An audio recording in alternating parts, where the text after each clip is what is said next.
जय Shri Krishna students. Video के इस लेक्चर में हम विदुर के विषय में जानेंगे। ठीक, क्योंकि बाल महाभारत की ये सीरीज हम बना रहे हैं। ठीक, एक लेक्चर बना रहे हैं ताकि आप अच्छे से समझ पाए चीजों को। तो पहले दो लेक्चर में हमने क्या किया, बाल महाभारत का एक रिव्यू लिया कि पूरी कहानी में कहा क्या गया है। ठीक, उसके बाद एक एक पात्र के विषय में हम जान रहे हैं, देवव्रत के विषय में जाना हमने। उसके बाद भीष्म और अंबा की कहानी हमने जाना। और आज के इस लेक्चर में हम विदुर के विषय में जानेंगे। ठीक, सबसे पहले विदुर थे कौन? विदुर जो थे वो अंबा और अंबालिका की दासी के पुत्र थे। ठीक, वो दासी पुत्र थे परंतु बहुत ही बड़े धर्मात्मा थे। जैसा कि उनके नाम से ही सिद्ध होता है कि विदुर शब्द का अर्थ ही होता है परम ज्ञानी। ठीक, और हस्तिनापुर में जब कौरव और पांडवों के बीच लड़ाई छिड़ी, ठीक, जब बड़े बड़े योद्धा इस विषय में सोच रहे थे, इस कंफ्यूजन में थे कि वो पांडवों का साथ दे या कौरवों का, धर्म का साथ दे या अधर्म का, उस समय भी विदुर जो थे वो अपने पथ पर अडिग थे और उन्होंने धर्म का साथ दिया।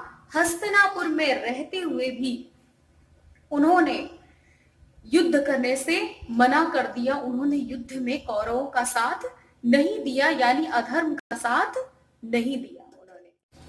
बात आती है उस समय की जब शकुनी ने षड्यंत्र रचकर दुर्योधन के मन में ये बात डाली कि तुम क्या करो, पांडवों को आमंत्रित कर लो चौसर खेलने के लिए। ठीक, चौसर खेलने के लिए बुलाओ और जैसे ही वो आएंगे क्या करना, तुम उनसे चौसर में जीत जाना, क्योंकि मैं उस खेल में बड़ा माहिर हूं और मैं जो तुम्हारी मदद करूंगा। ठीक, और जीत लेना और तब हरा करके पांडवों को तुम राज्य से निकाल देना। जब ऐसा प्रस्ताव रखा गया तो जो विदुर थे वो धृतराष्ट्र के पास गए और उन्होंने धृतराष्ट्र से इस बात की विनती की कि आप कृपया करके दुर्योधन और अन्य कौरव राजकुमारों को ऐसा करने से रोकें। ठीक, आप आंखें बंद करके अपने बच्चों की गलतियों पर पर्दा ना डालें। ठीक, तब वहां पे धृतराष्ट्र इस बात को नहीं माने। क्यों? क्योंकि उनको पुत्र मोह था।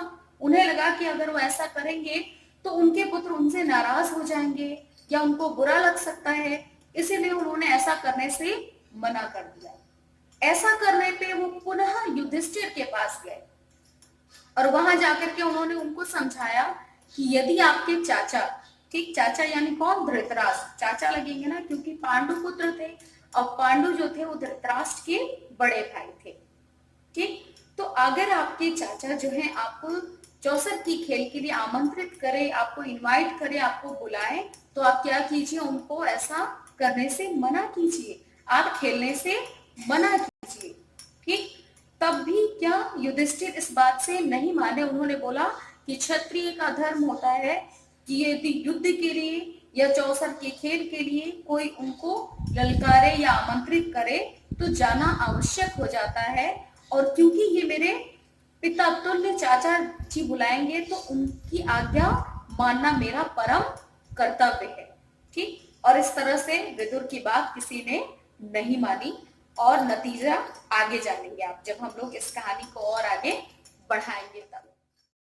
दूसरा पता चलता है कि जब वारणावत में जब पांडव गए थे, ठीक, क्या करने, मेला देखने के लिए, वहां पे विदुर ही थे जिन्होंने अपने एक दूत को भेजा था, एक कोड लैंग्वेज में उनको उससे बताया कि जाकर के आप पांडवों को आगाह करें कि वो जिस भवन में रह रहे हैं, जिस लाक्षागृह में रह रहे हैं, वो षड्यंत्र के तहत किसने बनाया है? दुर्योधन ने बनाया है, और वो अपने प्राणों की रक्षा करने के उपाय सोचें। ठीक, और साथ ही साथ उन्होंने कुछ उपाय भी सुझाए थे जिस उपाय का प्रयोग करके ही पांडव उस लाक्षागृह से अपनी जान बचा के भाग सके थे। इससे हमें पता चलता है कि जो विदुर थे वो बहुत ही नीतिपरक थे, बहुत ही समझदार थे। ठीक, और धर्म का साथ देने वाले थे।